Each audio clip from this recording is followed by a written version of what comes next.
Good morning दोस्तों। कैसे हैं आप लोग? चलिए, सत्यादि शर्मा क्लासेस पे एक नई शुरुआत होने जा रही है। उस सब नए प्रोग्राम में मैं आपका स्वागत करता हूं। मैं Vijendra Singh Parmar. Yes. Good morning, good morning, good morning, good morning all, good morning all. Prem Singh ji good morning, Sonelal ji good morning, Soni ji good morning. जुड़िए जल्दी से जल्दी, ज़्यादा से ज़्यादा लिंक को शेयर करिए। जो भी आपके लॉ फील्ड से जुड़े हुए आपके फ्रेंड्स हैं सबको ये शेयर कर दीजिए। जितने भी आपके ग्रुप्स हैं, कॉलेज का ग्रुप हो, आपकी जो भी आपकी मतलब लॉ फील्ड से जो जुड़े हुए ग्रुप्स हैं वहाँ पे सभी जगह आप इस लिंक को शेयर कर दें और ज़्यादा से ज़्यादा लोगों को यहाँ इनवाइट करें। ठीक है। सिविल जज की तैयारी का एक नया बैच सत्यादि शर्मा क्लासेस, जो एक रिनाउंड कोचिंग है इंदौर की, वहाँ पे सिविल जज की एक नई क्लास स्टार्ट हुई है। जो ये जर्नी, जो सफ़र हम स्टार्ट करने जा रहे हैं, सिविल जज न्यायाधीश बनने का जो सपना रहता है आपका, वो आप मेरे साथ आज नई शुरुआत करते हैं। ठीक है। तो उम्मीद करता हूँ कि आप इस मेरे साथ इस सफ़र में लंबे समय तक चलेंगे। मैक्सिमम 1 ईयर का कोर्स रहेगा जिसमें आपका एमपी छत्तीसगढ़ की जो भी सारे सब्जेक्ट हैं कंप्लीट आपको करवाए जाएंगे। अदर जुडिशरी की भी अगर आप तैयारी करना चाहते हैं तो वो भी हमारे पास सेपरेट बैच अवेलेबल हैं। आप राजस्थान की तैयारी करना चाहते हैं, यूपी, छत्तीसगढ़, किसी की भी स्टेट करना चाहते हैं, इवन अगर आप एडीपीओ की भी तैयारी करना चाहते हैं तो सेपरेट बैच अवेलेबल रहेगा। ठीक है। 1 मिनट का वेट करते हैं, कुछ लोग और जुड़ जाएं तो अच्छा लगता है। Good morning Naveen ji, good morning Mahadev ji, good morning everyone, good morning, very good morning.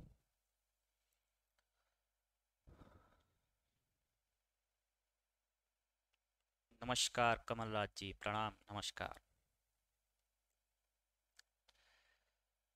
आप सभी लोग जो यहाँ पे हैं, मैं जानता हूँ कि आप लोगों के लिए ये कुछ भी, अगर मैं बेसिक चीज़ बताऊँ कि सर लॉ क्या है ना, और सर तैयारी कैसे की जाती है, तो क्योंकि आप सभी लोग, मैं उम्मीद करता हूँ कि या तो ऐसे होंगे यहाँ जो जिनकी एलएलबी कंप्लीट होगी, या फिर ऐसे लोग होंगे जो कि एलएलबी इनकी रनिंग होगी, एलएलबी चल रही होगी। ठीक है। तो बहुत ही बेसिक सी चीज़ें हैं। ठीक है। तो वो मैं आपको बताऊं, सिविल जज की तैयारी करने के लिए अगर आप बात करते हो तो आपको, मैं एमपीसीजे की अगर बात करता हूं, तो आपको क्या करना पड़ता है, 3 स्टेप से गुजरना पड़ता है। ठीक है। क्या करना पड़ता है आपको? सबसे पहले 3 स्टेप से गुजरना पड़ता है सिविल जज बनने के लिए। ठीक है। 3 स्टेज जो है आपकी, वो सबसे पहले आप काफ़ी लोग जानते भी होंगे लेकिन फिर भी मैं आपको बताऊं, पहला होता है आपका प्री एग्जाम, दूसरा होता है मेंस एग्जाम, ठीक है, और तीसरा आपका होता है इंटरव्यू। ठीक है। ये 3 स्टेज हैं जिनसे आपको गुजरना पड़ता है न्यायाधीश का सपना पूरा करने के लिए। जो आप जज बनना चाहते हैं उसके लिए आपको ये 3 स्टेज से गुजरना पड़ता है। ठीक है। पहली स्टेज प्री शॉर्ट में बोल देते हैं, जिसको प्रीलिम्स एग्जाम बोला जाता है, प्रिलिमिनरी टेस्ट भी बोला जाता है, पीटी भी बोलते हैं शॉर्ट में। तो इसमें क्या होता है, आपको ऑब्जेक्टिव, मैं अभी सिर्फ एमपी के सिविल जज के एग्जाम पैटर्न की बात करूंगा। ठीक है। तो एमपी के सिविल जज में क्या रहता है, आपको प्री एग्जाम में 12 सब्जेक्ट रहते हैं। ठीक है। 12 सब्जेक्ट रहते हैं लॉ के, और जीएस रहता है और इंग्लिश रहती है। ठीक है। आपका 150 नंबर का एक पेपर होता है, 150 मार्क्स का एक टोटल पेपर होता है। ठीक है। 150 मार्क्स का, जिसमें आपका 120 लॉ होता है। ठीक है। वन सॉरी 110 लॉ होता है। ठीक है। 20 जीएस और 20 English. 20 GS, 20 GS, 10 computer, 10 English, ये आपका 150 का पूरा पैटर्न रहता है। ठीक है। इसमें क्या रहता है, ऑब्जेक्टिव टाइप क्वेश्चंस रहते हैं। ऑब्जेक्टिव टाइप कैसे आप जानते हैं, एक क्वेश्चन है यहाँ पे, क्वेश्चन नंबर, फिर ऑप्शन रहता है ए, बी, सी एंड डी। आपको एक को टिक करना पड़ता है जो सही रहता है। ठीक है। बेसिक सी चीजें हैं। पहला दिन है, 3 दिन की डेमो क्लास है, बिल्कुल लोड नहीं लेना है। ठीक है। पहला दिन है, डेमो क्लासेस है, आप समझिए, बहुत अच्छे से समझिए, फिर अपने आप को रजिस्टर करवाइए। ऑनलाइन और ऑफलाइन दोनों बैच अवेलेबल हैं। आप ऑफलाइन क्लासेस हमारी ऑलरेडी रनिंग है, चल रही है, और ऑनलाइन की शुरुआत आज से की है। ठीक है। तो आप किसी में भी एनरोल करा सकते हैं। ठीक है। चलिए, तो मैंने आपको क्या बताया कि भाई सबसे पहले जो आप जज बनना चाहते हैं तो 3 स्टेप आपको फॉलो करने पड़ते हैं किसी भी स्टेट में। सबसे पहले प्रीलिम्स एग्जाम होता है जिसमें ऑब्जेक्टिव टाइप होते हैं। एमपी की बात करूं तो 150 नंबर का क्वेश्चन पेपर आता है, 110 उसमें लॉ लॉ रहता है। लॉ आपके जो 12 सब्जेक्ट हैं, फॉर एग्जाम्पल मैं पूरे तो नहीं लिखूंगा, फॉर एग्जाम्पल आपको बता देता हूं, आपका आईपीसी, ठीक है, सीपीसी, सीआरपीसी, एविडेंस एक्ट, ठीक है, contract, TPA etcetera, major subject हैं सारे। इसके अलावा दो लोकल्स रहते हैं आपका, एमपी एकोमोडेशन और MP rent control, MP accommodation और आपका एलआरसी, ठीक है, लैंड रेवेन्यू कोड। ये दो सब्जेक्ट, ये आपके सारे 12 सब्जेक्ट हैं। इनमें से आपको क्या रहता है, ये 150 नंबर का एक पेपर आपके सामने बन के आता है। 110 आपने लॉ, 20 का जीएस, 10 का कंप्यूटर, 10 का इंग्लिश, ठीक है। तो ये पोर्शन आपका जो है, ये अगर बहुत अच्छा है तो ये पोर्शन अगर आप थोड़ा सा इसको अगर लाइट भी लेते हैं तो दैट इज ओके, आप जो है निकाल सकते हैं, ठीक है। ओके, चलिए, क्या है, किसी ने कुछ मैसेज किया है सर अभी इवनिंग क्या कहाँ हुआ है? अच्छा, मैंने गुड इवनिंग बोल दिया क्या? सो सॉरी, गुड मॉर्निंग, ठीक है, चलिए। ओके ओके, ठीक है। तो मैंने आपको बताया एक पैटर्न क्या रहता है, सबसे पहले आपको प्रीलिम्स क्वालिफाई करना पड़ता है, ठीक है। प्रीलिम्स क्वालिफाई करने के लिए आपको जो है मार्क्स जो है, जो हमारा टारगेट है 100 नंबर का, जो 150 नंबर का जो पेपर है, आपको टारगेट हमेशा 130 प्लस का लेके चलना पड़ता है। 130 प्लस का टारगेट आप लेके चलोगे, कभी भी आपका प्रीलिम्स रुक ही नहीं सकता, ये गारंटी है, ठीक है। अब आप बात आ गई आपकी, प्रीलिम्स हो गया, इसके बाद में आपका आता है, मैं आपको थोड़ा सा पैटर्न समझा रहा हूँ फर्स्ट डे, इसलिए कि एग्जाम पैटर्न के बहुत से लोग आप में से जानते होंगे, लेकिन फिर भी सुन लीजिए, अच्छा है, ठीक है, रिमाइंड हो जाएगा। अब आपका सेकंड जो ये हो गया प्रीलिम्स, फिर आपका होता है मेंस। मेंस एग्जाम में क्या होता है, एमपी की मैं बात कर रहा हूँ, 4 पेपर होते हैं टोटल। कितने पेपर होते हैं? 4।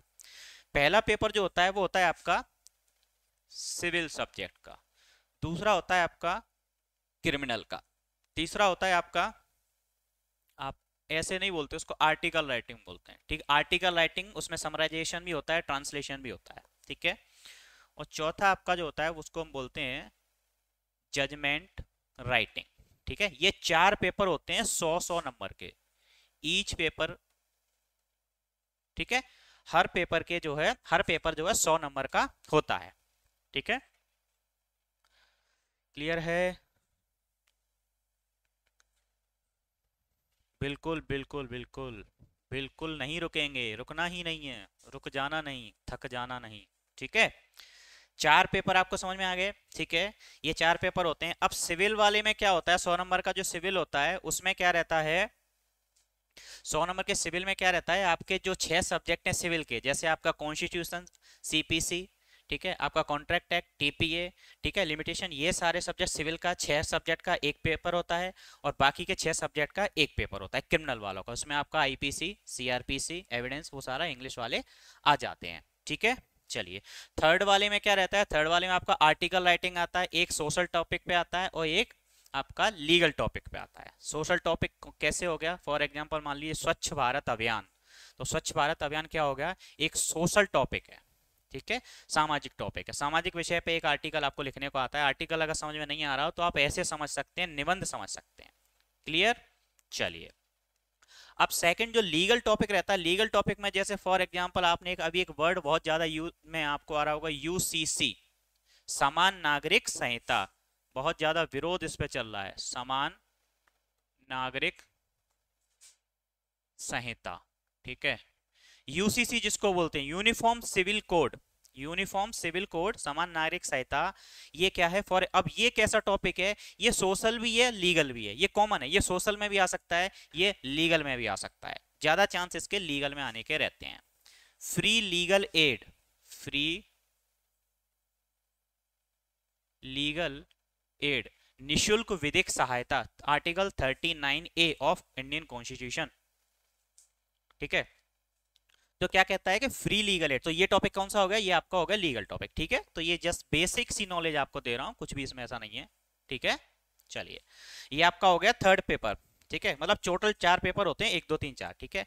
अब आपके तीसरा पेपर ये क्या हो गया कि भाई इसमें आपका आर्टिकल राइटिंग हो गया, जो कि सिविल के मतलब समराइजेशन आता है, जो बचपन में आपने स्कूल में किया होगा, समरी करना, एक बड़ा टॉपिक दिया जाता है, उसको आपको 150 शब्दों में क्या करना रहता है, समराइज करना रहता है, समराइज करना रहता है कि भाई आप जो है उस, कहते हैं ना गागर में सागर भरो, एक वर्ड आपने बचपन में सुना होगा, गागर में सागर भरना, तो बस वही चीज है, समराइज कर देना, ज्यादा शब्दों को कम शब्दों में कहने की क्षमता।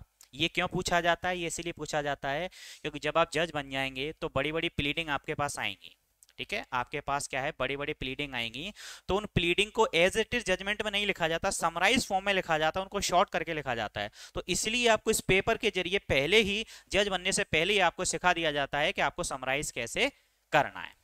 क्लियर।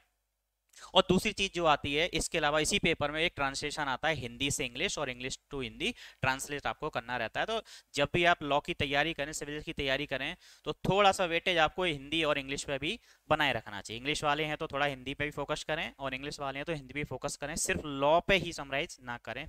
वेटेज ज्यादा है डेफिनेटली, 100 में से 80% वेटेज जो है आपका, चाहे प्रीलिम्स हो या मेंस हो, लॉ पे ही है। बट बाकी जो है इन सब्जेक्ट को भी आप छोड़ नहीं सकते हो। तो इंग्लिश ट्रांसलेशन अगर आप नहीं जानते हैं, अगर वीक हैं, तो उसकी भी क्लास कंटिन्यू साथ में आपकी चलनी चाहिए। ठीक है। चौथा पेपर जो होता है जजमेंट राइटिंग का होता है। 100 नंबर का पेपर होता है, जिसमें 40 नंबर का सिविल का जजमेंट, 40 नंबर का क्रिमिनल का जजमेंट आता है, और 10-10 नंबर के इश्यूज फ्रेमिंग आते हैं और चार्ज फ्रेमिंग आते हैं। ठीक है। जजमेंट राइटिंग आप जानते होंगे, मतलब जज बनने के बाद में जो आपको काम करना है, ये वही काम है। ठीक है। जजमेंट जजमेंट राइटिंग क्या है, जज बन के जो काम करना है उसका पेपर है। एक्चुअल में देखा जाए तो यही सबसे ज्यादा यूजफुल हमारे लिए पेपर रहता है। इसका उदाहरण आपका, इसका सबूत जो आपको मिलता है, छत्तीसगढ़ जुडिशरी जब आप देने जाते हो तो 100 नंबर का प्रीलिम्स होता है, और जब आप मेंस में जाते हो तो सिर्फ एक पेपर होता है जिसमें कि 80 नंबर के, 40-40 के दो जजमेंट आते हैं सिविल और क्रिमिनल, और 10-10 नंबर के आपके ट्रांसलेशन आते हैं। यानी कि उनने पूरा मेंस सिर्फ जजमेंट पे वेस्ट कर दिया। तो इससे आप समझ सकते हैं कि इंपॉर्टेंस जजमेंट की कितनी है। क्लियर है। तो जजमेंट समझ में आया। तो चौथे पेपर में आपका जजमेंट राइटिंग रहता है, तो ये भी आपको यहां सिखाया जाएगा। ठीक है, जजमेंट राइटिंग भी आपको यहीं सिखाई जाएगी। ठीक है, ये हो गया। इसके बाद में फिर आपका जो लास्ट स्टेप है, जब ये आप क्वालिफाई कर लेते हो, देन आपके पास ये इंटरव्यू रहता है। ये रहता है आपका 15 मार्क्स का। ठीक है, 50 नंबर का आपका ये इंटरव्यू रहता है। इसमें क्या रहता है, देखिए यहां से आगे जो वैकेंसी आएगी उसमें क्राइटेरिया अगर बदल जाए तो मैं नहीं कह सकता। अभी तक क्राइटेरिया ये है कि आउट ऑफ 50, 20 मार्क्स जो है मैंडेटरी है। 20 मार्क्स क्या है, मैंडेटरी है। आपको कम से कम 20 नंबर तो इसमें लाने ही पड़ेंगे। ठीक है, इसका मतलब समझ गए।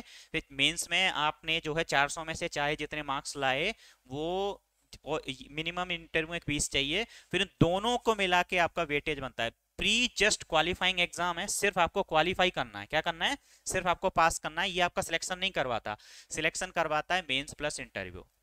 क्या रहता है मेंस प्लस इंटरव्यू में, फॉर एग्जांपल यहाँ पे आपके आ गए 400 में से 300 नंबर। ठीक है, 400 में से आपके आ गए 300 नंबर। ठीक है, यहाँ आपके आ गए 25 नंबर। ठीक है, तो आपका टोटल जो मार्किंग रहेगी 325 रहेगी। ठीक है, टोटल मार्किंग कितनी रहेगी, 325। ये आपका वो नंबर है जो आपको सिलेक्शन की तरफ ले जाएगा। क्लियर। ओके, क्लियर है तो एक बार लिख दीजिए क्लियर सर। कोई डाउट है तो पूछिए, इस प्रोसेस में कोई डाउट है तो पूछिए, फिर हम आगे चलेंगे। Is there any doubt.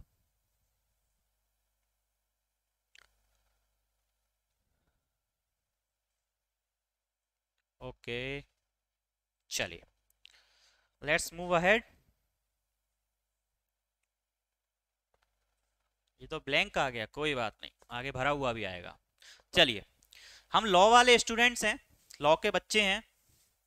ठीक है, तो सबसे पहली चीज हमारे सामने जो आती है वो आती है law. Actually what is law, क्या आता है लॉ। बेसिक सी चीजें हैं। ठीक है, आप सब जानते हैं लॉ, लेकिन फिर भी मैं फाउंडेशन से लेके चलूंगा, बिल्कुल शुरुआत से। मैं ये मान के चलूंगा कि आपको उतना नहीं पता, मतलब ये मत सोचना मैं आपकी इंटेलिजेंसी पे डाउट कर रहा हूं, बट मैं क्लियर करके चलूंगा। ठीक है, तो सबसे पहला जो वर्ड आता है लॉ, व्हाट इज लॉ। तो मैं तो बस एक लाइन कहूंगा कि law is a common sense and nothing else. क्या कहूंगा मैं, law is a common sense and nothing else. Ram Ram ji, Ram Ram ji, Ram Ram ji, Sangeeta ji, Ram Ram. ठीक है, तो मैं क्या कहूंगा कि law is a common sense and nothing else. मैंने इतनी बड़ी बात कैसे बोल दी, आप मुझ पे केस भी कर सकते हो कि सर इतनी बड़ी बात कैसे बोल दी, इतने सारे लॉ मोदी जी बना रहे हैं, बेकार हैं क्या। नहीं, बिल्कुल बेकार नहीं है, पर मैंने जो बोला मैं उसको जस्टिफाई करता हूं। यहाँ पे कैसे बोला मैंने क्या बोला, law is a common sense and nothing else. ये मैं अपनी लैंग्वेज बता रहा हूँ, किताब की बुक की वो वाली भी बताऊंगा। ठीक है, तो भाई सबसे पहले ए नाम का एक व्यक्ति है और बी नाम का एक व्यक्ति है। ठीक है, we don't have any type of law हमारे पास कोई कानून नहीं है, कोई लॉ नहीं है। अब मैं तो ये बता रहा हूँ, समाज में दो व्यक्ति रहते हैं, एक का नाम ए है, दूसरे का नाम बी है। ए ने इसके साथ मारपीट की, ए ने बी को मारा, ए ने बी की प्रॉपर्टी चुरा ली। पुराने जमाने की बात कर रहे हैं, घोड़ा उसका था, घोड़ा चुरा लिया, मारपीट कर दी। ए मान के चलो फीमेल है, उसके साथ छेड़छाड़ कर दी, कोई भी भद्दे कमेंट्स कर दिए। तो भाई ये बताओ, हमारे पास आईपीसी सीआरपीसी कुछ भी नहीं है। तो आप as a prudent person, as a prudent person आप क्या कहोगे? आपको क्या लग रहा है कि ये गलत है या ये गलत है? भाई ये गलत है ना। तो आपका कॉमन सेंस क्या कह रहा है? आपको नहीं पता कि आईपीसी में 354 में छेड़छाड़ जो है दंडनीय है। आप नहीं जानते कि 323 मारपीट के लिए लग सकता है। आपके पास आईपीसी है ही नहीं है। लेकिन आप, एक सामान्य बुद्धि वाला व्यक्ति क्या सोचेगा कि भाई ए ने गलत किया कि बी ने किया है? डेफिनेटली ए ने गलत किया है। तो हर वो चीज जो आपको सही और गलत में फर्क करना सिखा दे, वो लॉ है। क्या है? लॉ है।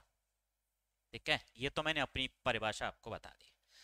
अब इसके बाद में, इस पे भी बाद में आऊंगा मैं, और इससे और एक सिंपल डेफिनेशन मैं आपको बताता हूं, इससे भी और सिंपल एक वर्ड में यहां लिखूंगा, अगर मुझसे आप सहमत हो तो बताना। सेट ऑफ रूल्स, हिंदी में भी, हिंदी वाले बिल्कुल परेशान मत होना, दोनों में चलेगी। ठीक है, राइटिंग पे ध्यान मत देना, भावनाओं को समझना। ठीक है, तो क्या है सेट ऑफ रूल्स? इस बात से कितने लोग सहमत हैं? Law is a set of rules and nothing else. Law क्या है? सेट ऑफ रूल्स है, नियमों का एक समूह है। क्या है? नियम, जो कायदे कानून जो बना दिए गए हैं वो समूह है। ठीक है, नियम जो बनाए गए हैं, कायदे कानून, सेट ऑफ मतलब रूल्स का, नियमों का एक समूह है, वही लॉ है। अब बात आती है कि भाई ये लॉ, सेट ऑफ रूल्स जो है, नियमों का समूह है, ये बना कौन सकता है? भाई ये बनाने की पावर किसको है? आप और मैं लॉ बना सकते हैं क्या? भाई मैं लॉ बना दूं कि मेरे घर के बाहर से मेरी परमिशन के बिना मेरी रोड से कोई व्यक्ति नहीं निकलेगा, पब्लिक पब्लिक प्लेस है ना वो, या मेरे घर के सामने एक पार्क है, उस पार्क में मेरी परमिशन के बिना कोई नहीं जाएगा। क्या ये रूल्स जो मैंने बनाए हैं ये लॉ है क्या? नहीं। या आप लोग बना दो ऐसे रूल्स कि भैया सर जो है, जब तक हम मना नहीं कर देंगे तब तक आप पढ़ाओगे, ये रूल्स है क्या? नहीं है। तो सेट ऑफ रूल्स तो है, लेकिन कौन, ये सेट ऑफ रूल्स बनाने की पार किसको है, शक्ति किसको है? तो इसको हम बोलते हैं संप्रभु। क्या बोलते हैं? संप्रभु। हिंदी में जिसको बोला जाता है सोवरेन। क्या बोला जाता है हिंदी में? सोवरेन, सोवरेन अथॉरिटी, संप्रभु। इसका मतलब समझे आप? देखिए, कोई भी व्यक्ति जो संप्रभु है, जो सोवरेन अथॉरिटी रखता है, वो जो कायदे कानून बना रहा है, वो जो नियम बना रहा है, वो कहलाता है लॉ, ना कि हम और आप जो कायदे कानून बना रहे हैं वो लॉ नहीं है। तो अब आपको लॉ समझ में आएगा क्या है, कि ऐसे नियमों का समूह, ऐसा set of rules which is made by a sovereign authority, ऐसे नियमों का ऐसा समूह जो कि किसी संप्रभु ने बनाया। अब बात हम करेंगे कि संप्रभु कौन होता है। भाई सोवरेन कौन है? सोवरेन कौन है? तो आपने देखा होगा, पहले जब राजा महाराजा हुआ करते थे तो संप्रभु कौन हुआ करता था? राजा, द किंग, द किंग, राजा। राजा कौन होता था? संप्रभु होता था। राजा अपनी एक, जो उसका क्षेत्राधिकार था, उसका जहां पर वो अपनी जो डायनेस्टी उसकी थी, वहां पे क्या करता था कि भाई वो क्या करता था कि कुछ नियम बनाता था कि हमारी प्रजा जो है कैसे गवर्न होगी। मेरी प्रजा में से कोई भी एक व्यक्ति दूसरे के साथ अगर कोई गलत काम कर देता है, किसी भी टाइप के, मारपीट कर दी, चोरी कर दी, छेड़छाड़ कर दी, व्हाट्सोएवर मे बी, तो वो कुछ नियम बना देगा कि भाई ए ने एक के साथ ये किया तो भाई उसको इतनी सजा मिलेगी। तो वो रूल्स किसने बनाए? राजा ने। तो उस टाइम पे लॉ क्या था? जो संप्रभु ने बनाया। संप्रभु कौन था? राजा। ठीक है, अब तो लेकिन रजवाड़े रहे नहीं है, अब तो राजा है ही नहीं है। तो अब क्या करें? अब क्या करें? तो भाई अब कौन है संप्रभु? मोदी जी, या फिर हमारे जो प्रेसिडेंट साहिबा हैं वो? कौन है आज संप्रभु? कौन है? कोई बता सकता है कमेंट करके प्लीज। संप्रभु आज कौन है, कोई बता सकता है आप में से? देखिए जुड़े रहिए, अच्छा लगेगा आपको भी मुझे भी, डेफिनेटली आपको मजा आएगा, बोरिंग नहीं होने दूंगा मैं क्लास को। बताइए, can you please explain me, बता पाएंगे? एडीपीओ के बारे में भी बता देंगे नवीन जी, बिल्कुल बताएंगे, ईच एंड एवरी डाउट आपका क्लियर किया जाएगा, नो डाउट। ठीक है, फिर भी कोई डाउट रह जाता है तो हमारा जो नंबर आपको स्क्रीन पे शो होगा जब क्लास के स्टार्टिंग, वहां पे आप कॉल कर सकते हैं। ठीक है, क्लियर? चलो, तो मैं क्या कह रहा था भाई, कौन है? तो आपने एक वर्ड सुना होगा, द स्टेट, राज्य। क्या है? राज्य। अब ये है संप्रभु, राज्य है संप्रभु, राज्य है सोवरेन। तो भाई राज्य कौन है? ये राज्य से मतलब मेरा यहाँ एमपी राज्य, यूपी राज्य, छत्तीसगढ़ राज्य, राजस्थान राज्य, हरियाणा राज्य नहीं है। The state means the union of state which is defined under article 1 of the Indian constitution of India. तो राज्य से मतलब सरकार, राज्य से मतलब सरकार। In the context of law बता रहा हूं मैं, लॉ की जो बात कर रहे थे ना, लॉ कौन बनाएगा? तो सरकार आज लॉ बनाती है। तो ऐसे नियमों का समूह जो कि सरकार के द्वारा बनाया गया है वो लॉ है। ठीक है, चाहे मोदी जी की बीजेपी की गवर्नमेंट हो, चाहे राहुल भैया की कांग्रेस की गवर्नमेंट हो, ठीक है, किसी की भी हो सकती है। ठीक है, तो उनके द्वारा जो नियमों का समूह बना दिया जाता है वो लॉ है। क्लियर? अगर क्लियर है तो कमेंट करके प्लीज मेरा थोड़ा सा उत्साहवर्धन करिए तो मुझे भी अच्छा लगेगा। नहीं करेंगे, नहीं करेंगे sir, it is your duty, we are not here. Okay, कोई बात नहीं। चलिए, तो भाई आपने एक मूवी देखी होगी, three idiot. Three idiot movie में एक वो कौन सा कैरेक्टर था, बहुत पढ़ाकू टाइप का, और एक वो था आमिर खान। तो भाई आमिर खान का क्या था? आमिर खान का ये था कि भाई वो क्या था, कॉन्सेप्ट जो है क्लियर करता था, कॉन्सेप्ट क्लियर करता था, लेकिन रट्टू नहीं था, चीजों को रटता नहीं था। और एक वो चतुर्लिंगम था, ऐसा कोई नाम था ना उसका। तो भाई उसको क्या करना था, वो कॉन्सेप्ट नहीं जानता, चीजों को रट लेता था। तो उनके लिए, कुछ उस ऐसे बच्चों के लिए मैंने एक ये डेफिनेशन भी यहाँ पे लिखी हुई है। जो आमिर खान वाला कॉन्सेप्ट था मैंने आपको समझा दिया, चतुर्लिंगम वाला यहाँ लिखा है, पढ़ो। अ रूल ऑफ कंडक्ट और एक्शन प्रिस्क्राइब, क्या है? अ रूल ऑफ कंडक्ट है, एक रूल ऑफ कंडक्ट। कंडक्ट जानते हैं, हमारा आचरण जो होता है, ठीक है, आचरण का नियम।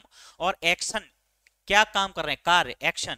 प्रिस्क्राइब और फॉर्मली रिकॉग्नाइज्ड एज बाइंडिंग और enforced by a controlling authority. कोई भी ऐसे नियम, कायदे, कानून जो कि हमारे कंडक्ट और एक्शन को क्या करते हैं, इन्फोर्स करते हैं, बाइंडिंग करते हैं कि भाई आप ऐसा कंडक्ट करोगे तो ये सजा मिलेगी, ऐसा कंडक्ट करोगे तो ये सजा मिलेगी। ठीक है, किसके द्वारा?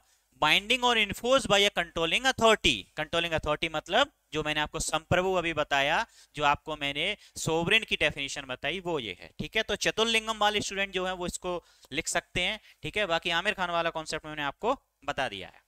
क्लियर?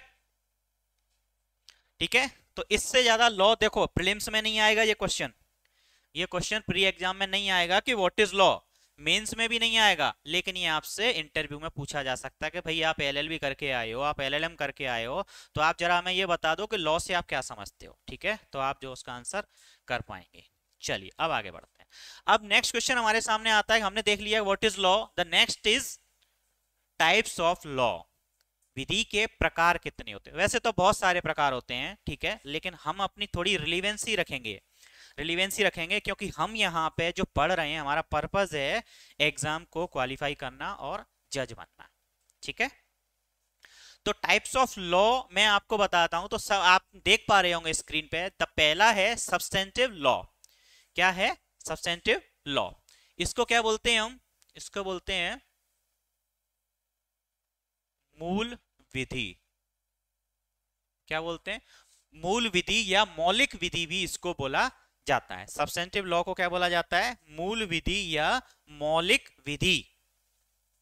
ठीक है, तो भाई मूल विधि क्या होती है? यहाँ पे मैंने लिखा डेफिनेशन नहीं लिखी, सिर्फ एग्जांपल लिखा। डेफिनेशन बताता हूं, ऐसा लॉ जो कि आपको अधिकार देता है या आप पे लाइबिलिटी इंपोज करता है या फिर आपको दायित्व के अधीन करता है। कोई भी ऐसा लॉ जो कि आपको अधिकार या दायित्व देता है, या तो आपको अधिकार प्रोवाइड करता है, अधिकार देता प्रदान करता है, या फिर आपको दायित्वाधीन करता है, कोई भी लाइबिलिटी इंपोज कर देता है, तो वो लॉ क्या कहलाता है? वो लॉ कहलाता है आपका सब्सटेंटिव लॉ, मूल विधि। ठीक है, मौलिक विधि। एग्जांपल से समझ लेते हैं। आईपीसी, इंडियन पीनल कोड, जिसका नाम अब जो है भारतीय न्याय संहिता होने वाला है 2023 से। मोटा भाई ने तीनों लॉ चेंज करने का वादा हमसे कर दिया है, बिल प्रोड्यूस कर दिया है, इंट्रोड्यूस कर दिया है। ठीक है, अभी फाइनल लॉ नहीं आया, तो जब तक फाइनल नहीं आता मैं उसको लॉ नहीं मानता, आपको भी नहीं मानना चाहिए। कुछ लोगों की गलत फहमी है, कुछ लोग आईपीसी को छोड़ के भारतीय न्याय संहिता पढ़ने में लग गए हैं, वो बिल्कुल गलत है। क्योंकि रिसेंटली नियर बाई जो एग्जाम होंगे ना, वहां पे आपको आईपीसी ही पढ़ना है, उसी में से क्वेश्चंस आएंगे। भारतीय न्याय संहिता, देखिए बिल और एक्ट दो चीजें होती हैं, दोनों में डिफरेंस क्या होता है अभी मैं आपको बता दूंगा। ठीक है, अगर भूल जाऊं तो आप मुझे रिमाइंड करा देना। ठीक है, तो वापस आ जाता हूं। आईपीसी क्या है? इंडियन पीनल कोड, भारतीय दंड संहिता। तो इसमें क्या लिखा है कि भाई ए ने अगर बी को मारा तो he will be liable under section 302 of IPC. अगर ए ने बी के साथ मारपीट की, मार दिया, मर्डर कर दिया, तो धारा 302 लगेगी और सजाए मौत मिल सकती है, और या फिर आजीवन कारावास की सजा हो सकती है। 302 में दो ही टाइप की सजा होती है, या तो मृत्युदंड या आजीवन कारावास। तो भाई क्या है कि आईपीसी ने आपको क्या बताया, आप पे लाइबिलिटी इंपोज कर दी। भाई ए जो है, अब यहाँ पे जो है क्या है, ए जो है लड़का है, बी जो है लड़की है, ये पास से गुजर रही थी, इसने कोई कमेंट कर दिया, ठीक है, बी पे कोई कमेंट कर दिया, तो भाई 354 ए से लेके डी तक में हमारे पास सेक्शंस अवेलेबल हैं, किसी ना किसी सेक्शन में तो जाएगा। क्लियर? तो भाई ये क्या हुआ, आईपीसी ने हमको क्या बता दिया, दायित्व बता दिया। क्या बता दी? लायबिलिटी बता दी। ठीक है, अच्छा लायबिलिटी किसकी बता दी? ए की। भाई बी का क्या है? बी का अधिकार है। बी का अधिकार ये है कि उसके साथ मारपीट हुई है, अगर वो डेथ हो गई है तो बी के जो भी उसके एहलास वगैरह, जो उसके बच्चे, पत्नी, कोई तो होगा, सी डी ई कोई तो होगा। इनको क्या अधिकार मिला है? इनको ये अधिकार मिला है कि ये जो है इसके अगेंस्ट में केस कर सकते हैं और इसको सजा दिलवा सकते हैं, तो इसकी लायबिलिटी, इसका अधिकार। तो कौन सा लॉ? भाई ऐसा लॉ जो कि अधिकार या दायित्व आपको देता है वो। एक एग्जांपल आईपीसी मैंने आपको बताया। दूसरा इंडियन कॉन्ट्रैक्ट लॉ, आपने किसी के साथ संविदा कर ली, कॉन्ट्रैक्ट कर लिया कि भाई जो है मैं ये आपका मकान 20 लाख रुपए में खरीदूंगा, कॉन्ट्रैक्ट कर लिया, तो ठीक है, लाइबिलिटी बन गई।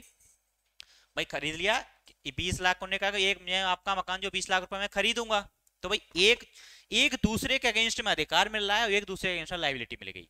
भाई जिसने कहा कि मकान 20 लाख में दूंगा, उसको मकान देना पड़ेगा, उसकी लायबिलिटी है।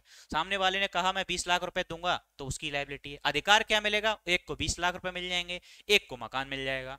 ठीक है, तो ये भी क्या है? लॉ है, अधिकार और दायित्व। दूसरा ट्रांसफर ऑफ प्रॉपर्टी है ना, प्रॉपर्टी ट्रांसफर जो की जाती है, एक से दूसरे को दी जाती है, तो वहां भी एक को अधिकार मिलता है, दूसरे को दायित्व मिलता है। ठीक है, तो क्लियर हो गया। सब्सटेंटिव लॉ, मूल विधि किसको कहते हैं? जिसमें कि क्या होता है,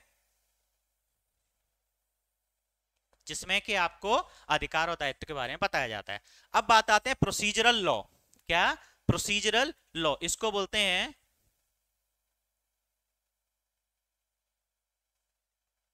प्रक्रियात्मक विधि। क्या बोलते हैं इसको? प्रक्रियात्मक विधि। नाम से ही क्लियर है, ऐसा लॉ, ऐसी विधि जो कि प्रक्रिया बताती। अब प्रक्रिया किस चीज की? ये जो प्रक्रिया बता रही है वो प्रक्रिया किस चीज की बता रही है? तो भाई ए ने जो है बी को मारा, ए ने क्या किया? बी को मारा। अब ए के बी में मारा, तो भाई बी या बी का कोई भी चाहने वाला, उसका बेटा, बेटी, बहन, भाई, कोई भी क्या करेगा? वो क्या करेगा? ए को दिलवाएगा सजा। तो भाई ए को सजा दिलवाने की प्रक्रिया कहां है? तो वो प्रक्रिया आपकी दी गई है सीआरपीसी में। सीआरपीसी में प्रक्रिया दी गई है। तो भाई सीआरपीसी में प्रक्रिया दी गई है, तो भाई एफआईआर कैसे होगी? सीआरपीसी में लिखा है। एफआईआर होने के बाद पुलिस इन्वेस्टिगेशन कैसे करेगी? सीआरपीसी में लिखा है। जज कैसे ट्रायल करेगा? कॉग्निजेंस कैसे लेगा? अपील कैसे होगी? जमानत कैसे होगी? सारे प्रोविजन कहां लिखे हैं? सारे प्रोविजन आपके लिखे हैं सीआरपीसी में। तो क्या हो गई?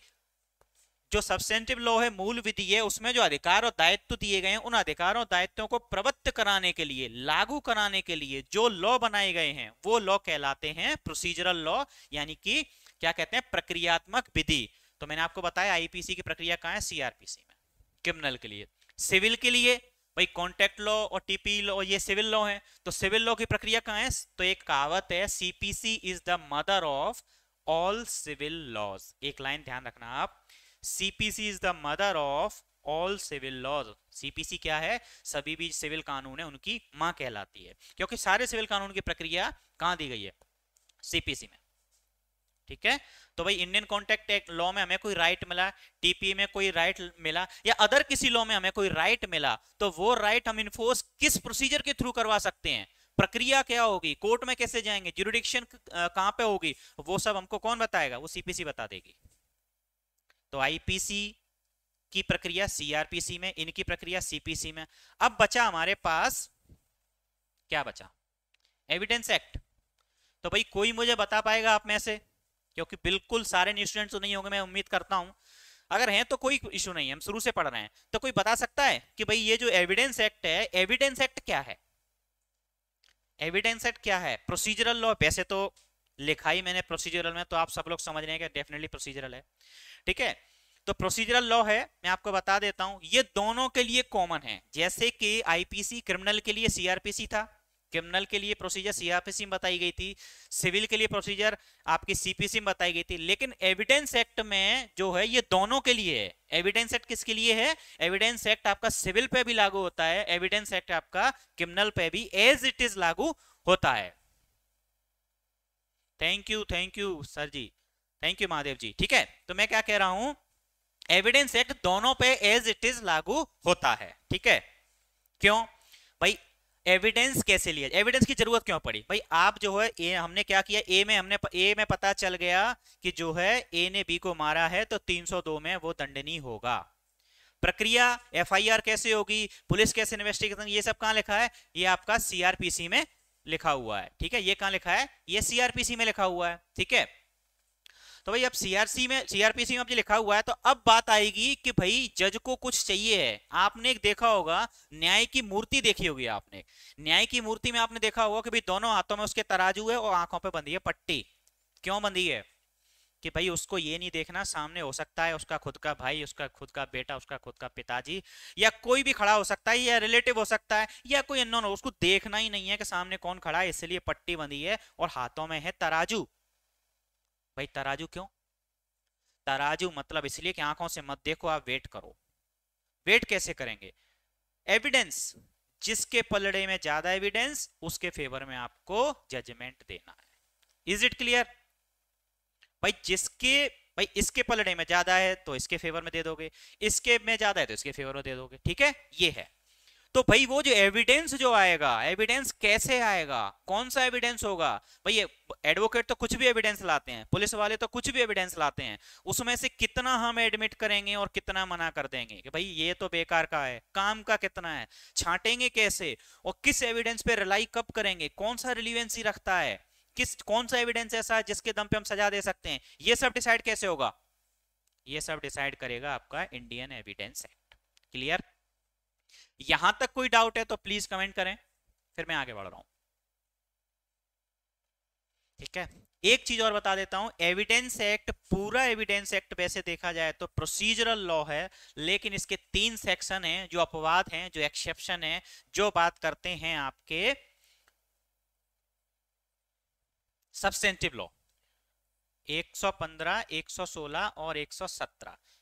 एविडेंस एक्ट के 3 सेक्शन ये ऐसे हैं जो कि सिर्फ प्रोसीजरल सब्सटेंटिव लॉ के बात करते हैं, मूल विधि के बारे में बात करते हैं, बाकी सारा पूरा एक्ट जो है आपका प्रोसीजरल लॉ है, ठीक है। तो ऐसे पूछा जा सकता है इंटरव्यू में। क्लियर, चलिए यहां तक क्लियर है, आगे बढ़ता हूं फिर मैं। चलिए, तो हमने लॉ समझ लिया, टाइप ऑफ लॉ समझ लिया, ठीक है। अब आता है, देखो मैं चूंकि अभी आज जो है थोड़ा सा क्रिमिनल साइड में रहूंगा, आईपीसी पे ही बात करूंगा ज्यादातर, ठीक है। अलग अलग रहेगा। आज मैं आपको आईपीसी पे बात करूंगा, कल थोड़ा सा सीआरपीसी का ओवरव्यू बता दूंगा, ठीक है। कोशिश करूंगा कि परसों थोड़ा सा आपको सिविल साइड में थोड़ा सा बता दूं। 3 दिन का डेमो क्लास है, फ्री ऑफ कॉस्ट है, आप अपने किसी भी फ्रेंड को शेयर कर सकते हैं, लिंक किसी को भी ज्वाइन करवा सकते हैं, ठीक है। हमने लॉ समझ लिया। अब चूंकि हम क्रिमिनल साइड जा रहे हैं, अगर हम सिविल साइड जाते तो टॉपिक कुछ और होता, लेकिन हम जा रहे हैं क्रिमिनल साइड। क्रिमिनल साइड मतलब अब हम क्रिमिनल में दायित्व कैसे निर्धारित करेंगे। तो सबसे पहले क्रिमिनल में जब भी हम आईपीसी पढ़ते हैं या कोई अपराध होता है, तो सबसे पहले हमारे वर्ड में एक हमारे माइंड में सबसे पहले एक वर्ड आता है, उसका नाम है offence. What is offence? IPC काय के लिए है? आईपीसी आपने जो अपराध किया है उसके सजा देने के लिए। आईपीसी क्या है? आपने जो अपराध किया है उसकी सजा आपको देने के लिए है, ठीक है, ऑफेंस, ठीक है। तो हमें ये तो पता होना चाहिए कि भाई ऑफेंस है क्या, हमें ये पता होना चाहिए कि ऑफेंस है क्या। तो पढ़ो पहले ऑफेंस क्या है। सिंपल लैंग्वेज और बेरेट की लैंग्वेज दोनों लिखी है यहाँ पे, पढ़ सकते हैं आप। Offence is a act which is prohibited by law. कोई भी ऐसा कृत्य जो कि विधि द्वारा वर्जित है। कोई भी ऐसा काम आप कर रहे हो जिसे करने के लिए लॉ ने आपको मना किया हुआ है, वो क्या है? वो अपराध है। सेक्शन 40 जो है आईपीसी का, वो भी अपराध को डिफाइन करता है। क्या कहता है section 40 of IPC? Defines word, ये गलत है यहाँ पे, वर्ड है ये, ठीक है, टाइपिंग मिस्टेक है, ठीक है। Defines word offence as follows. कैसे डिफाइन करता है? धारा 40 जो है आपकी भारतीय दंड संहिता कैसे डिफाइन करती है? The word offence denotes a thing, जो the words offence denotes a things made punishable by Indian penal Code. क्या कहता है कि डिनोट्स अ थिंग, ऐसी बात का द्योतक है, हर उस बात की ओर इशारा करता है अपराध शब्द जो कि made punishable by Indian penal code, ठीक है, जो कि भारतीय दंड संहिता द्वारा दंडनीय बन। यानी कि कोई भी ऐसा काम, कोई भी ऐसा कृत्य जो कि भारतीय दंड संहिता ने उसको दंडनीय बना दिया गया, किसी सेक्शन में लिख दिया है कि ऐसा करोगे तो ये अपराध है, ऐसा करोगे तो इतनी सजा मिलेगी। तो हर जिस काम के लिए भारतीय दंड संहिता ने दंड उपबंध कर दिया है, दंड विहित कर दिया है, वो अपराध की डेफिनेशन में आता है। क्लियर? ऑफेंस, ऑफेंस क्या है? सिंपल लैंग्वेज भी लिखी है, हर एक्ट जो कि लॉ प्रोहिबिट करता है। एक बहुत अच्छी इंटरेस्टिंग चीज बता देता हूं आपसे, जो है इंटरव्यू में पूछी जा सकती है। ऑफेंस, आपने 2 वर्ड पर, हिंदी में डिफरेंस ज्यादा नहीं है, इंग्लिश में आपको थोड़ा सा समझिएगा। एक वर्ड आपने सुना होगा क्राइम, और दूसरा वर्ड आपने, जो कि मैं ऊपर पढ़ा ही रहा हूं, ऑफेंस। इन दोनों में डिफरेंस कोई कर सकता है? बता सकता है कोई डिफरेंस? इनमें कोई डिफरेंस बता सकता है? मैं बता देता हूं, मैं तो हूं इसीलिए। देखो, एक सर्कल, एक सर्कल, यहां मैं लिखूंगा क्राइम और यहां मैं लिखूंगा ऑफेंस, ठीक है। ब्रॉडर एक्सपेक्ट में अगर बात करोगे, एक बड़ा एक तर्क है तो वो है, बड़ा एक शब्द है तो क्राइम है, और उसके अंदर में ऑफेंस आता है। यानी कि हर ऑफेंस क्राइम तो है, every offence is a crime, but every crime is not a offence. ये बात मैंने क्यों बोली? ये बात मैंने क्यों बोली कि every offence is a crime but every crime is not a offence? अब इसको समझा देता हूं। बड़ा टर्म है क्राइम और छोटा टर्म है ऑफेंस, ठीक है। तो समझो, क्राइम क्या है? हर वो चीज जो कि आपको लगता है गलत है, सोसाइटी को लगता है कि गलत है, ठीक है, सोसाइटी को लगता है कि गलत है, वो क्या है? वो क्राइम है। फिर ऑफेंस क्या है? तो ऑफेंस ऐसा है कि उन क्राइम में से जिनके लिए लॉ बना दिया गया, जिनके लिए लॉ बना दिया गया, वो ऑफेंस है। यानी कि किसी भी लॉ में, किसी भी कानून में उस बात को लिख दिया गया कि ये अपराध है, ये ऑफेंस है, ये गलत है, तो वो क्या है? वो ऑफेंस है, ठीक है। क्या है वो? ऑफेंस सॉरी, वो ऑफेंस है। लेकिन भाई क्राइम, अब इसको एग्जांपल से समझा देते हैं। भाई ए एक लड़का, बी एक लड़की, इसने इस पे कमेंट पास किया, भाई सीधा सीधा 354 का ऑफेंस हो गया। अब नाउ द क्वेश्चन इज, क्या ये वाइस वर्सा नहीं हो सकता? भाई क्या एक लड़का सॉरी, क्या एक लड़की एक लड़के पे गलत कमेंट नहीं कर सकती क्या? भाई क्या एक लड़की जो है एक लड़के पे भद्दे कमेंट्स नहीं कर सकती क्या? कर सकती है, क्यों नहीं कर सकती? बिल्कुल कर सकती है। आप ठीक है, तो भाई सीधी सी बात ये है, कर तो सकती है, लेकिन 354 या 354 की आप डेफिनेशन पढ़ोगे तो शुरुआत कहां से होती है? अ मैन, एक पुरुष। क्लियर है, यानी कि 354 का अपराध महिला के विरुद्ध ही हो सकता है और एक पुरुष ही कर सकता है। तो चूंकि 354 ए में, हाँ बिल्कुल कर सकती है, तो 354 ए में, 354 में ये लिखा है कि भाई जो है आप किसी महिला के अगेंस्ट में छेड़छाड़ करते हो तो ये अपराध है, बशर्ते ये छेड़छाड़ पुरुष ने की हो तो अपराध है। तो 354 में अपराध है, ये ऑफेंस है। समझना ध्यान से, ये क्या है? ऑफेंस है। इसका वाइस वर्सा अगर हुआ, बी लड़की ने ही भद्दे कमेंट कर दिए ए पे, तो ये ऑफेंस है क्या? नहीं है। क्यों नहीं है? फिर ये क्या है? ये क्राइम तो है भाई, क्योंकि अभी किसी ने कमेंट किया कि सर कर सकती है। किसने कमेंट किया? सोनी भरद्वाज जी ने कमेंट किया कि कर सकती है। बीइंग अ गर्ल ने कमेंट किया कि कर सकती है। तो इसका मतलब आपको लग रहा है कि हाँ यार ये भी गलत है। तो हर वो चीज जो आपको गलत लग रही है वो क्राइम है, लेकिन कहीं किसी लॉ ने उसको क्राइम जो है घोषित नहीं किया है, तो फिर वो क्या है? वो आपका क्राइम रह जाता है। और अगर किसी लॉ में लिख दिया कि आपने ऐसा काम किया तो वो क्या हो जाता है? वो आपका सीधा ऑफेंस बन जाता है। सर एडीपीओ भी कवर करवाएंगे? बिल्कुल करवाएंगे, सेपरेट बैच रहेगा, एडीपीओ का सेपरेट बैच रहेगा। ठीक है, क्राइम वर्ड लॉ में यूज नहीं हुआ है, हाँ बिल्कुल सही बात है, बिल्कुल सही बात है, बिल्कुल वही मैं बताना चाह रहा हूँ कि भाई ऐसी चीजें हैं जो कि लॉ में नहीं है, लॉ में नहीं लिखा है। वो क्राइम जो है एक जनरल परसेप्शन है, एक जनरल, मैंने इंटरव्यू का क्वेश्चन आपको क्लियर किया साथ ही साथ में। चलो ठीक है, आपको समझ में आ गया भाई ऑफेंस क्या है, क्योंकि ऑफेंस पे ही तो पूरी आईपीसी टिकी हुई है। अब हमारे पास बात आती है essential elements of offence. Hindi में भी बराबर बताते चलूंगा, आप टेंशन मत लीजिएगा। अपराध के आवश्यक तत्व, क्या बोलते हैं इसको? अपराध के आवश्यक तत्व। ठीक है, क्या बोलेंगे? अपराध के आवश्यक तत्व। ठीक है, अपराध के आवश्यक तत्व क्या होते हैं? मतलब कोई भी काम करने के लिए आपको पता है कोई भी चीज है कुछ तत्वों से गठित होती है। हम अगर मानव शरीर को देख लें तो हमारे शरीर के गठन में भी कुछ तत्व मिले हुए हैं, है ना? वायु, अग्नि, जल, बहुत सारे हैं। आपने जो बचपन में आपने देखा होगा ना, वो शक्तिमान सीरियल देखा होगा, तो शक्तिमान सीरियल में पूरे तत्व गिनाता था कितने तत्वों से हमारा शरीर बना है। ठीक है, तो हमारा शरीर तत्वों से बना था। ऐसे ही एक अपराध को घटित होने के लिए आवश्यक तत्व क्या है, कौन कौन से एलिमेंट हैं जो कि पूरे हो जाएंगे तब हम मान लेंगे कि एक अपराध घटित हो गया है। कब मानेंगे? ये देखिए, पहला है अक्यूज पर्सन। क्या? पहला क्या है? Accused person. ठीक है, इसको मैं इसको मैं व्यक्ति लिख देता हूं हिंदी में भी। ठीक है, व्यक्ति। ठीक है, अक्यूज पर्सन मतलब एक अपराधी व्यक्ति। मेंस रिया, मेंस रिया मतलब दुराशय। एक्टस रियस आपराधिक कार्य। और क्षति, इंजुरी मतलब क्षति या नुकसान किसी को हुआ है। ठीक है, तो essential element of an offence क्या होते हैं, एक एक करके पढ़ेंगे हम।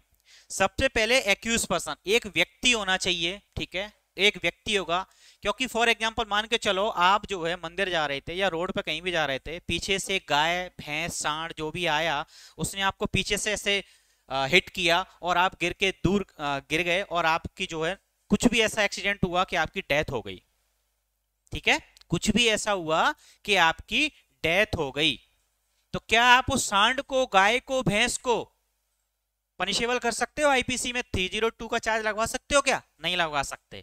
तो ये आईपीसी बात कर रही है किसकी? यहाँ पे अपराध कौन कर सकता है? व्यक्ति, एक पर्सन कर सकता है।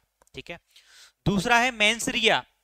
मेंसरिया मतलब दुराशय, बुरा आशय, एक व्यक्ति के मन में किसी आपको करने का बुरा आशय जब आ जाता है, ठीक है, क्या होता है? मेंसरिया। मेंसरिया क्या होता है? एक ऐसा आवश्यक तत्व है जो कि आप किसी व्यक्ति के मन में ही रहता है। कहां पे रहता है? उसके मन में ही रहता है। वो जो है आप किसी भी तरीके से आप बाहरी आवश्यक तत्व, बाहरी रूप से आप उसको पता नहीं कर सकते जब तक उसके कोई एक्ट आपके सामने ना आ जाए। भाई ए जो है बी के विपरीत जो है दुराशय रखता है। वो क्या कहता है कि भाई मैं इसको मारना चाहता हूं। ठीक है, क्या है? मारना चाहता हूं। तो सबसे पहले क्या होता है? एक व्यक्ति होता है, उसके मन में दुराशय होता है। फॉर एग्जाम्पल से इसको समझेंगे तो और क्लियर होता चलेगा। ठीक है, ए नाम का एक व्यक्ति है, ठीक है, और बी नाम का एक व्यक्ति है, ठीक है। ये बी जो है मार्केट में अपनी सिस्टर के साथ गया, या कहीं भी कुछ भी कैसे समझ लो आप, मार्केट में ये गया, ठीक है। अब ए ने जो है बी की सिस्टर के साथ कुछ कमेंट पास कर दिया, ठीक है। अब इसको आई गुस्सा, इसको आया क्रोध कि भाई मुझे बदला लेना है। लेकिन उस टाइम पे बाहुबली है, 10 लोग हैं, ये नहीं ऐसा कुछ भी कर पाया। क्लियर? इसके मन में मोटो आ गया। मोटो क्या था? क्योंकि उसने ऐसी छेड़छाड़ की थी। तो फिर इसके मन में क्या हुआ? ये व्यक्ति एक पर्सन है, ये एक व्यक्ति है, इसके मन में दुराशय, मेंसरिया आ गया। क्या मेंसरिया आ गया? कि भाई मुझे इसको मारना है, मुझे इससे बदला लेना है। क्या आ गया? मुझे इससे बदला लेना है। उसने मन में जब डिसाइड किया कि मुझे इससे बदला लेना है, तो उस समय उसके मन में आ गया मेंसरिया। जो इंटेंशन, जो भावना उसके अंदर आई, उसे ही हम बोलते हैं मेंसरिया। तो अपराध का दूसरा तत्व हो गया, पहले व्यक्ति, फिर उसके मन में दुराशय, मेंसरिया। तीसरा है एक्टस रियस, आपराधिक कार्य।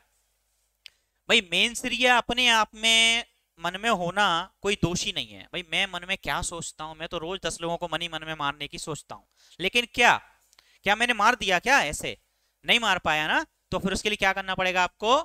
कोई ना कोई एक्ट करना पड़ेगा। एक्ट कैसा होगा? आपराधिक कृत्य। क्या कहता है? एक्ट सीरियस, कोई आपराधिक कार्य भी आपने किया। तो एक व्यक्ति, उसके मन में दुराश है, उसने किया कोई आपराधिक कार्य।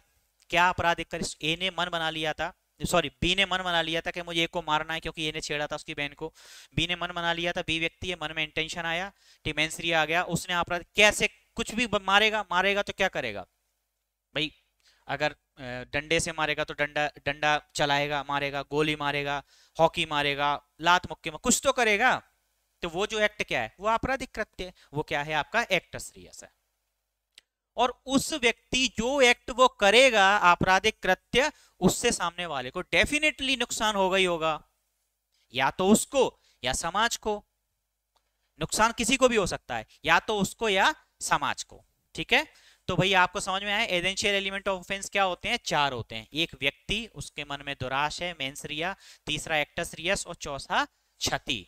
ठीक है, तो जब ये चारों एलिमेंट जब मिल जाते हैं, तब ये कहा जाता है कि भाई वो व्यक्ति जो है क्या करता है? उसने अपराध किया है, ऑफेंस जो है कॉन्स्टिट्यूट हो गया है। कब? जबकि ये चारों ऑफेंस, ये चारों एलिमेंट उसके कंप्लीट हो जाते हैं। क्लियर? चलो मैं आगे बढ़ता हूं। यहां तक किसी को कोई डाउट है तो बताइए।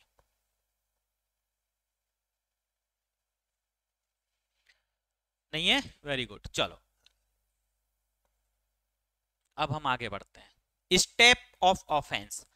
आईपीसी में जब भी कोई अपराध होता है, ठीक है, आईपीसी में क्या, किसी भी लॉ में, क्रिमिनल लॉ में कोई ऑफेंस जब होता है, कॉन्स्टिट्यूट अपराध जब घटित होता है, तो क्या होता है? एक चरण होते हैं, इसको बोलते हैं हिंदी में अगर कहोगे तो आप इसको बोल सकते हो अपराध के चरण। क्या बोलेंगे इसको? अपराध के चरण, स्टेप्स ऑफ ऑफेंस। तो अपराध के चरण क्या होते हैं? सबसे पहले इंटेंशन। क्या होता है? इंटेंशन, जब ये मैंने आपको बताया, आशय। क्या होता है? आशय, इंटेंशन। सबसे पहले इंटेंशन होता है। प्रिपरेशन, फिर क्या होता है भाई? तैयारी की जाती है। फिर प्रयत्न होता है, और प्रयत्न क्या होता है? अपराध की पूर्णता। समझिएगा, ठीक है। अभी क्या कहता है कि अपराध जब घटित होता है तो एक पूरे स्टेप फॉलो किया जाता है। ये पहले, सबसे पहले कौन सा काम होता है, फिर कौन सा होता है, फिर कौन सा होता है, इस तरीके से एक प्रोसीजर पूरी फॉलो की जाती है। तो ये देखिए आप, जब भी स्टेप्स ऑफ ऑफेंस कहता है अपराध के चरण, तो जब भी कोई अपराध होगा तो सबसे पहले एक जो व्यक्ति है उसके मन में क्या आएगा? आशय आएगा। अपराध का पहला चरण ही है मन में बुरा आशय आना। ये आशय कौन सा है? आशय भी 2 टाइप के होते हैं, आप जानते होंगे। आपको बता देता हूं। बोनाफाइड यानी सद्भावपूर्ण, और दूसरा होता है आपका मेलाफाइड। ठीक है, बोनाफाइड और मेलाफाइड दो टाइप के आशय होते हैं। ये सद्भाव है, अच्छा आशय है, ये बुरा आशय है। दुराशय मतलब बुरा आशय। ठीक है, तो भाई दो टाइप का, हम कौन सा पढ़ रहे हैं? बुरा आशय, यानी कि मेलाफाइड इंटेंशन की बात यहां कर रहे हैं। तो सबसे पहले के व्यक्ति में के मन में आशय आता है, और आशय कौन सा है? मेंसरिया वाला, बुरा आशय, बुरा आशय, गलत काम करने का आशय मन में आया, सबसे पहले इंटेंशन आ गया। उसने वही एग्जांपल लेके चलो, ए और बी वाला, सोच लिया था मन में कि मारना है, अपराध का पहला चरण कंप्लीट हो गया। फिर क्या करेगा? क्या सिर्फ आशय होना, किसी के मन में आशय होना, सिर्फ सोच लेना कि मैं उसको मार दूंगा, क्या उसने मार दिया? क्या ऑफेंस हो गया? नहीं हुआ ना। तो intention itself is not punishable. पहले तो माइंड में ये लाइन सेट कर लो, intention itself is not punishable, मतलब अपराध, आशय जो है स्वतः, अपराध जो है स्वतः दंडनीय नहीं है, अपराध अपने आप में दंडनीय नहीं है। यहां तक क्लियर है? ठीक है, अब बात आती प्रिपरेशन, तैयारी। प्रिपरेशन, प्रिपरेशन क्या कहता है कि भाई मन में सोचा कि मुझे इसको मारना है, तो सोचने भर से तो मान नहीं दिया, कुछ तैयारी करनी पड़ेगी। कैसे? जैसे भी वो उसको करना चाह रहा है। भाई कैसे करना चाह रहा है? उसने सोचा कि भाई जो है मैं इसको पिस्टल से मारूंगा, तो भाई हथियार अरेंज करेगा, बंदूक अरेंज करेगा कहीं ना कहीं से। ठीक है, और good morning Deepak ji, good morning. ठीक है, क्या करेगा? हथियार अरेंज करेगा, बंदूक अरेंज करेगा। उसने सोचा तलवार से मारूंगा, तलवार खरीद के लाएगा। अगर उसके पास तलवार पहले से है, धार तेज करवाएगा, चाकू लेके आएगा, जहर देना चाहता जहर लाएगा, कुछ ना कुछ करेगा। तो ये सारे जो काम कर रहा है वो क्या है? ये सारे काम है आपका तैयारी करना। क्या है? तैयारी करना। ठीक है, ये सारे काम क्या कहलाते हैं? आपके प्रिपरेशन में आते हैं। तो अपराध का पहला चरण, मन में आशय आ गया, फिर हमने आशय के अनुरूप अपनी तैयारी करी, और फिर आता है आपका अटेम्प्ट। फिर क्या आता है आपका? अटेम्प्ट, अटेम्प्ट, प्रयत्न। अब भाई मैंने क्या किया? तैयारी कर ली, मैंने जहर की बोतल, जहर की शीशी लाके, जहर की गोली लाके घर में रख ली, या मैंने तलवार, बंदूक, चाकू अपने घर पे लाके रख लिया, तो भाई ये मेरी तैयारी तो हो गई। लेकिन क्या सिर्फ तैयारी होने भर से मैं दोषी हो जाऊंगा? क्या नहीं होऊंगा। ये हो सकता है कि मैंने जो बंदूक है गलत तरीके से ली है, मेरे पास लाइसेंस नहीं था, तो मैं आर्म्स एक्ट में चला जाऊंगा। हो सकता है कि मैं आर्म्स एक्ट में पनिशेबल हो जाऊं, गलत तौर पे हथियार रखने के तौर पे रख हो जाऊं, लेकिन मैं यहां तो पनिशेबल नहीं हूं। भाई मैंने तो कोई अपराध किया ही नहीं ना, मैंने मन में सोचा, नॉट पनिशेबल। मैंने प्रिपरेशन करी, तैयारी करी, नॉट पनिशेबल। अब क्या करेंगे? अटेम्प्ट। तो उस बंदूक को चलाएंगे भी, तो क्या करेंगे? उस बंदूक को चलाएंगे, अटेम्प्ट करेंगे। क्या करेंगे? अटेम्प्ट करेंगे। या जहर के थ्रू मारना चाहे तो क्या करेंगे? हम जहर खिलवाएंगे, किसी के थ्रू दिलवाएंगे, चाकू मारेंगे, कुछ तो करेंगे। तो वो आपका अटेम्प्ट है। अब आपने अटेम्प्ट किया, फिर वही एग्जांपल ले लो, ए और बी। ए ने बी को मारा, ए ने बी को मारा, यहां से उसने शूट किया, बंदूक चलाई। अब इसके कॉन्सिक्वेंसेस क्या क्या हो सकते हैं? भाई ए ने बी पे गोली चलाई, तो कॉन्सिक्वेंसेस क्या हो सकते हैं? नंबर एक, सीधी इसको भेद के निकल गई, दिमाग को भेदते हुए सीधी निकल गई, that is punishable under section 302 of IPC. भाई ए ने बी को गोली मारी, दिमाग में लगी, या बॉडी के किसी भी वाइटल पार्ट पे, वाइटल पार्ट मतलब जो मार्मिक जो स्थान होते हैं, जैसे आपका दिमाग हो गया, चेस्ट हो गया, जहां पे एक बार से आदमी खत्म हो जाता है, तो वाइटल पार्ट पे। ठीक है, पेन का कलर बदल लीजिए सर, क्लियर नहीं दिखता, ऐसा बताइए कौन सा कलर कर लें? आपकी पसंद का कर लेते हैं। अच्छा, वैसे ठीक है ये कलर, वैसे ये तो इससे तो और दिक्कत होगी। चलो ठीक है, तो ए ने क्या किया भाई? बी, ए ने जो है बी को गोली मारी, बी गोली मारी, तो क्या हुआ? ये कंडीशन तो ये है कि मर गया वो, तो भाई सीधा पनिशेबल हो गया। दूसरा क्या हो सकता है? दूसरा यहां से टच करके निकल गई, हल्का सा टच हुआ, 307, 307 तो आप सब जानते हैं, जो लॉ वाले नहीं है वो भी जानते हैं। ठीक है, तो भाई टच करके निकल गई तो 307, और टच करके नहीं भी निकली, बगल से निकल गई, तब भी 307 तो हो ही जाता है, ये तो आप जानते हैं। ठीक है, तो आपने अगर ये वाली कंडीशन, ये वाली कंडीशन है, तो आपने अटेम्प्ट किया है, और बीच में से निकल गई, तो आपने, आपका एक्ट कंप्लीट हो गया, accomplishment of act, completion of act, मतलब समझ रहे हैं? तो आपने अपना काम जो है पूरा कर दिया। तो ठीक है, तो अब ये बात आ गई आपकी, क्या समझ में आई आपको?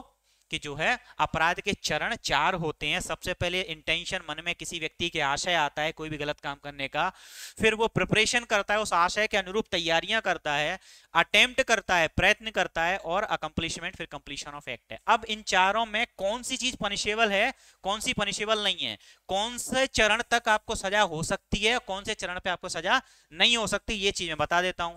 तो इंटेंशन का मैंने आपको बता दिया। आप तो रोज सोच रहे हो मैं अपने किसी पड़ोसी को मार दूंगा, दोस्त को मार दूंगा, दुश्मन को मार दूंगा, राष्ट्रपति को मार दूंगा, प्रधानमंत्री को मार दूंगा, चाहे जो सोचो, क्योंकि सोच पे किसी की पाबंदी नहीं होती। तो intention itself is not punishable. Clear? ठीक है, क्या है? Intention itself is not punishable. Clear? अब बात आती प्रिपरेशन। क्या तैयारी भी दंडनीय है क्या? तो preparation also is not punishable. भाई प्रिपरेशन, किसी चीज की तैयारी, मैंने जहर की शीशी ला के रख ली, मैंने कोई अपराध नहीं किया। मैंने बंदूक ला के रख ली, बशर्ते मेरे पास लाइसेंस है। अगर लाइसेंस नहीं है तो हो सकता है कि मैं आर्म्स एक्ट में अपराध कर लूं, मैं जो है पनिशेबल आर्म्स एक्ट में हो जाऊंगा, लेकिन मैंने बेसिकली आईपीसी में कोई ऑफेंस नहीं किया। ठीक है, तो ये दोनों इटसेल्फ पनिशेबल नहीं है। अब बात आती अटेम्प्ट की। क्या अटेम्प्ट भी स्वतः दंडनीय है? इटसेल्फ पनिशेबल है अटेम्प्ट? तो भाई इसके लिए आपको क्या करना पड़ेगा, ये तो आप सभी जानते हैं कि भाई हमने क्या किया, अटेम्प्ट टू मर्डर किया, 307 में पनिशेबल हो ही जाता है। ठीक है, आपने चोरी का अटेम्प्ट किया तो 379 रीड विथ 511 अटेम्प्ट हो ही जाता है। ठीक है, तो क्या कहते हैं, अटेम्प्ट जो है पनिशेबल होता है। ठीक है, किसी भी अपराध का आप जो अटेम्प्ट करते हैं तो पनिशेबल होता है। आईपीसी में अटेम्प्ट के लिए दो तरीके से व्यवस्था की गई है। पहला तो ये है कि कुछ सेक्शंस क्लियर कर दिए गए हैं, भाई आपने अटेम्प्ट टू मर्डर 307 हो गया, आपने आपने लूट के लिए 392 है, क्लियर है। मतलब कुछ चीजों के लिए तो क्लियर व्यवस्था की हुई है, और जिनके लिए नहीं की गई है तो भाई एक रामबाण उन्हें लास्ट सेक्शन आईपीसी का 511 है, क्लियर बता दिया कि जहां भी किसी भी दंड के लिए, किसी भी अपराध के प्रयत्न के लिए, प्रयास के लिए आईपीसी में अलग से नहीं लिखा है, तो आप डील करेंगे विद सेक्शन 511। भाई चोरी का प्रयास किया आपने, जो है 379 रीड विद 511 का अपराध कर दिया, ऐसे लगता है। और अगर अटेम्प्ट टू मर्डर है तो सीधा 307, जरूरत ही नहीं है 511 की। क्लियर? तो कहने का मतलब यह है कि भाई अटेम्प्ट जो है पनिशेबल है, इटसेल्फ पनिशेबल है। आपने अपराध का प्रयत्न किया है, आप दोषी हो। अब बात आती कंप्लीशन ऑफ एक्ट। ये तो कॉमन सेंस है, ए ने बी को गोली से मारा, मर गया, तो वो तो दंडनीय है ही है 302 में। ठीक है, तो क्लियर है? एक बार लिख दीजिए, ऑल क्लियर।